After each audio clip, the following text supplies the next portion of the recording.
long ago, in a quiet little village nestled beside a sparkling river, there lived two girls, Raisha and Tobasum. Although everyone called them best friends, they were in fact cousins. Raisha's father had died in a road accident, leaving her mother to raise her alone. Despite hardship, Raisha studied hard and dreamed of becoming a great scholar one day. Tobasum, on the other hand, was quick and clever, but often jealous. She didn't like how teachers praised Raisha or how Raisha always earned top marks. Their mothers were similar. Raisha's mother was gentle and patient, while Tobasum's mother was strict and proud. One sunny Friday, the whole village buzzed with excitement. The annual school results were coming out the next morning. Raisha revised her lessons quietly while Tobasum scrolled through her phone, telling herself she would study later. The next day, the results were announced. Raisha came first in her class again. Tobasum had failed. When Tobasum's mother found out, she scolded her furiously. Look at Raisha, she has no father, yet she studies so hard. And you, after all the money I spend on tutors, you still fail. Tobasum muttered. Teachers give Raisha extra marks just because they like her. But her mother snapped. Stop blaming others. Hard work matters. Later that evening, Raisha's mother came to share sweets with their neighbors. My daughter came first. Please have some sweets. But when she offered some to Tobasum's mother, the woman threw the bowl aside. You, here to rub salt in my wound. Go away, she shouted. Raisha's mother quietly left, but Raisha saw everything from the window. She felt a lump in her throat. A few days later, Raisha sat at her little table, doing math homework. Suddenly, Tobasum barged in. Without a word, she snatched Raisha's notebook and set it on fire. Tobasum, what are you doing? These are my only books, cried Raisha. Tobasum's eyes burned with anger. My mother hit me today because of you. Everyone compares me to you. You're the reason I'm humiliated. Now you'll fail too. Before Raisha could fetch water, the notebook turned to ash. Tobasum ran out of the house. Raisha's mother tried to comfort her, but she had no money to buy new books. Borrow from a friend for now, she said gently. Next month, when I get some payment from the shop rent, I'll buy you new ones.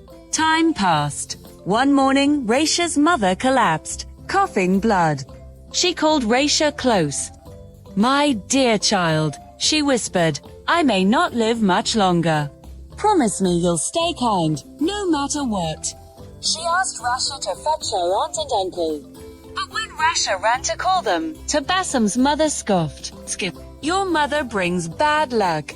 She took my brother. Now she'll take my peace too. Still, she and Tobasum finally came, and they saw Raisha's mother terribly ill. With tears in her eyes, the dying woman spoke to her sister. Law, I have no one else. I've put our small house and shop in your name. Please raise Raisha as your own child. Let her study. She has such dreams. The woman forced a smile. Don't worry, sister. I'll treat her like my own. Within days, Raisha's mother passed away. Raisha moved into her aunt's house, believing she would be cared for. But life there was harsh. Do all the chores now, ordered her aunt. No more school. Enough of people praising you while my daughter gets scolded.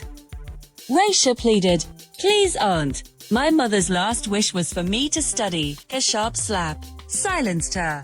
Go to the kitchen. Cook, clean, wash clothes. No more books. Raisha swallowed her tears and obeyed. She had never done heavy chores before. For Tobasum's friends and their parents. She had never cooked it before, but she listened carefully as her aunt instructed her rice, milk, sugar, nuts, raisins. She stirred it slowly until it became creamy and sweet. Maybe aunt will be proud of me, she thought. But Tobasum, hiding nearby, poured a handful of salt into the pudding. Let's see who gets praise now, she smirked. That evening, the guests arrived. They tasted the pudding and spat it out. Salt, how awful! One exclaimed.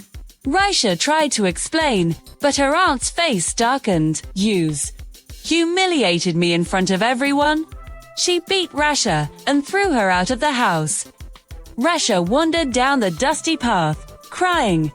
By the roadside lay an old woman, weak and thirsty. "Child," she rasped, "could you fetch me some water?" Raisha wiped her tears and hurried to fill a bottle. On the way back, she saw thirsty birds fluttering near a puddle. She shared the water with them before returning to the old woman. But when she reached the spot, the woman was gone. Instead, two paths appeared ahead, one lined with bright flowers leading to a golden castle, and one covered in sharp thorns leading to a dark, scary mansion. Suddenly, a fairy appeared, shimmering in soft light. "I lost my way from the fairy kingdom," she said. "If you take the thorny path, you'll find a key that sends me home. If you take the flower path, you'll find treasures and live in the golden castle. The choice is yours." Raisha remembered her mother's words about kindness. "I don't want gold," she said softly. "I'll help you first." She stepped onto the thorny path. Her feet bled, but as she walked, the thorns turned into soft petals.